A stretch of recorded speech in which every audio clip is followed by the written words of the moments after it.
I'm Jamie. I'm Sarah.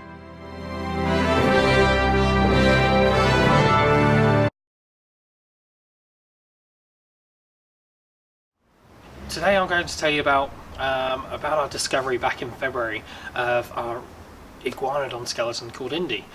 So it first started off as a routine site visit to a brickworks in Ewhurst in Surrey, and we discovered in the main layers at the top of the site where dinosaur bones are known to be found. And as we worked further along, then Sarah made a discovery to begin with.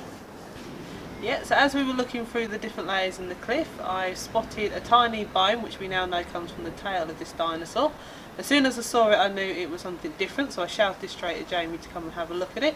He took one look at it and knew it was from a dinosaur.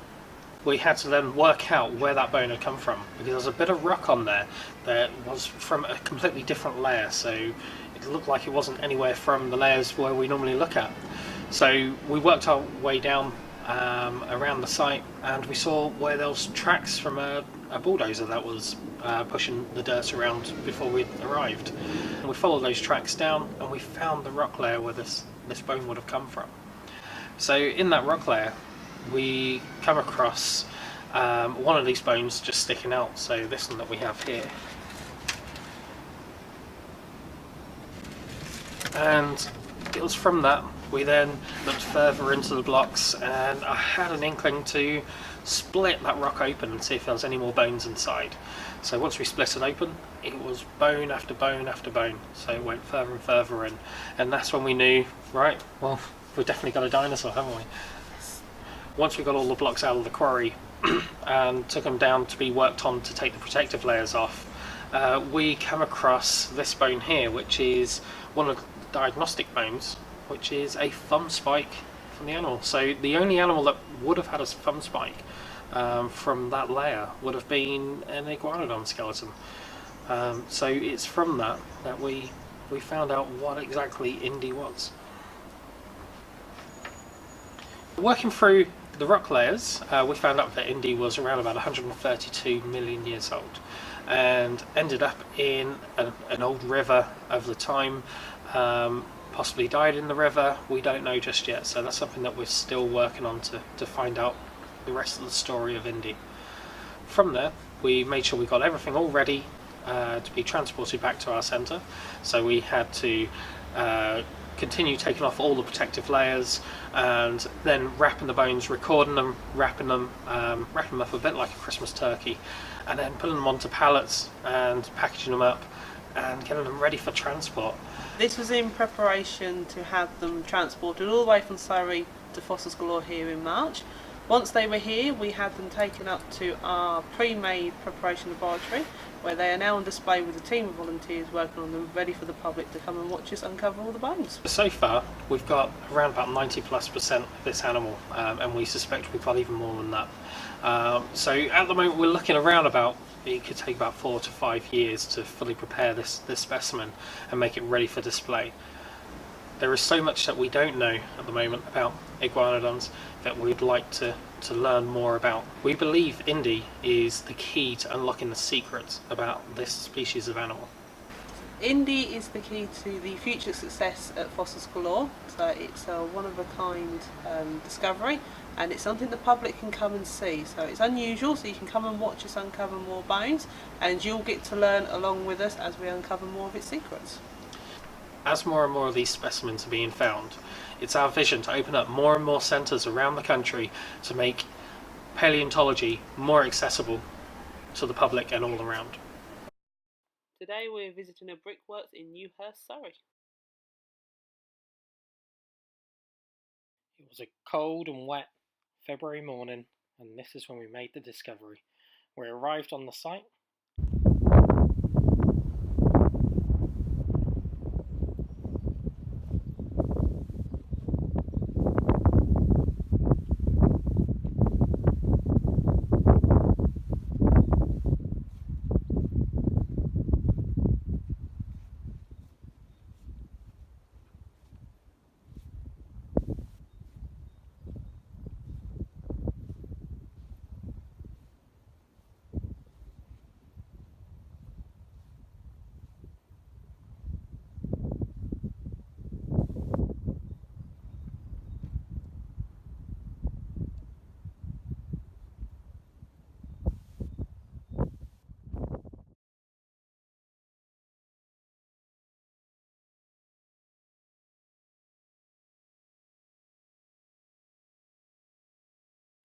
Here is the first bone, a possible shoulder bone.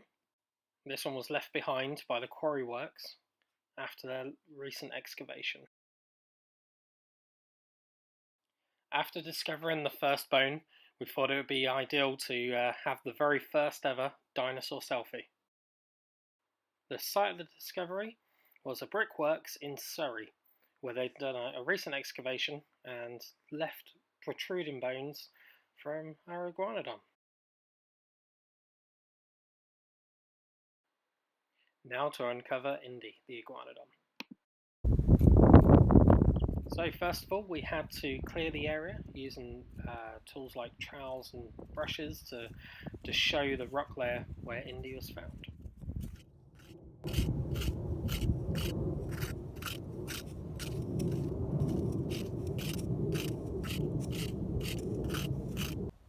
After exposing the layer of where the rock layer which encased Indy, we then had to excavate further in and expose more of the rock that contained Indy. The layers that we're working in are 132 million years old and from the Cretaceous period.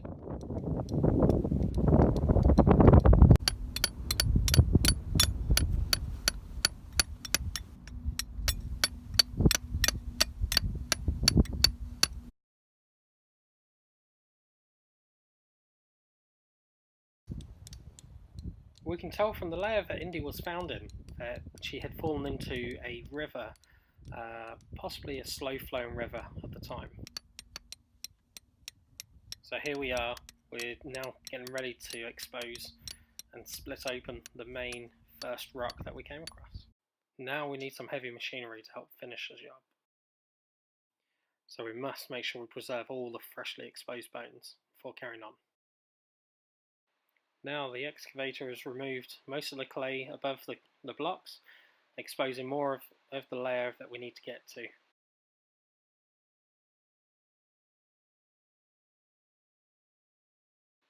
So after inspecting more of the bones, we now have to start getting the blocks ready to move.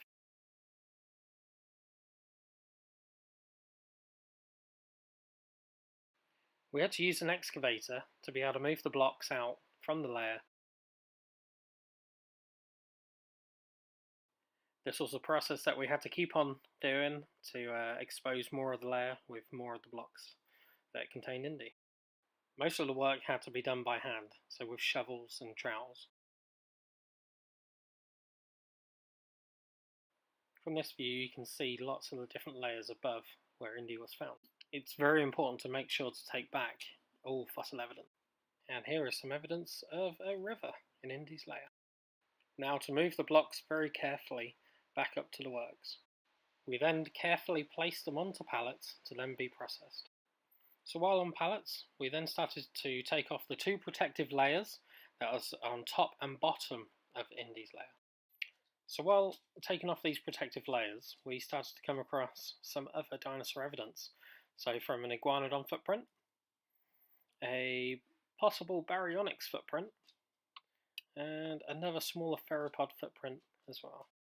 So here is a team of Fossils Galore volunteers working on splitting down the blocks and getting them ready for transport. And here we have a selection of tools that we use to split down the blocks, from big sledgehammers, cold chisels and lump hammers. This is the biggest block, so seen from the back, and now we have the other side where you can see the rib cage protruding. And here are some more tools by our sponsors, Chicago Pneumatic.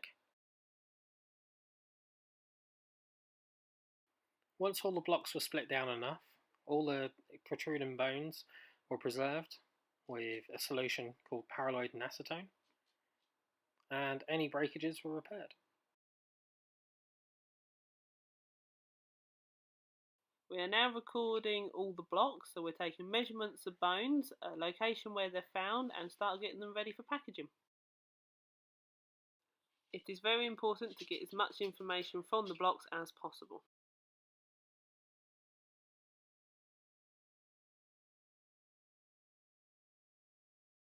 Here you see our team labelling up the blocks so we know which blocks are associated with which ones.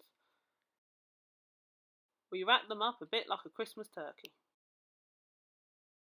Here we are shrink wrapping and packaging all our individual pallets with the blocks on them, getting them ready to go on the lorry for transport. We also use a strong tape to hold all the packaging against the blocks. It's time to start the preparation of Indy.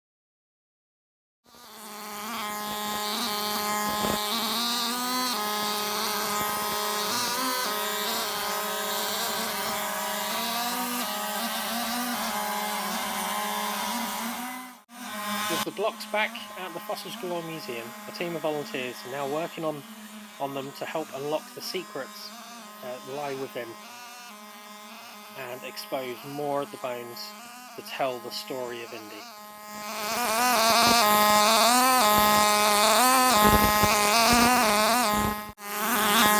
During this process, we hope to uncover more elements of Indy to help us understand how she lived and how she died.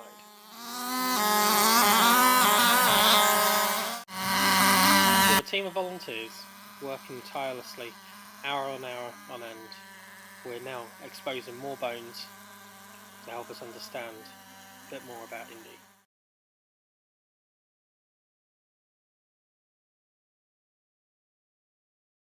So what we have here is leg bone and 2 vertebrae.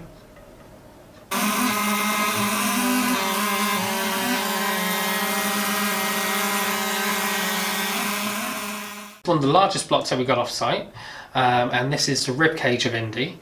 And what we have here are the ribs running through, so the tops of ribs, and even more ribs running through here. You can also see these bits are the neural arches of the vertebrae, and then here is part of the limb bones for the arms.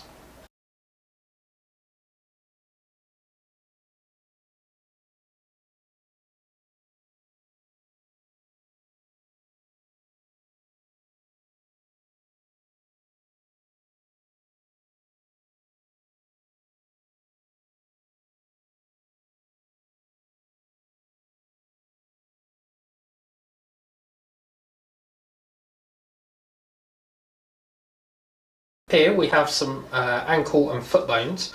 So we've got the main ankle bone just here, we've got a metacarpal, and then we've got a phalange, and this significant find just here, which is one of the plates from around the ankle, which hasn't really been found in any other specimen before.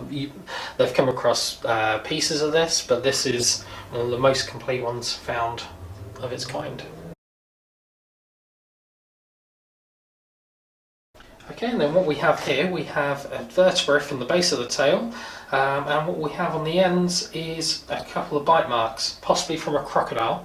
So while the animal was alive, he possibly was preyed upon by a crocodile at the time and managed to get away.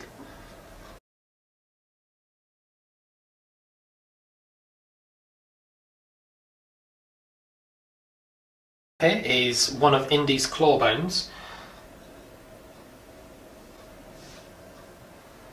What we have here is where the blood vessel would have run down.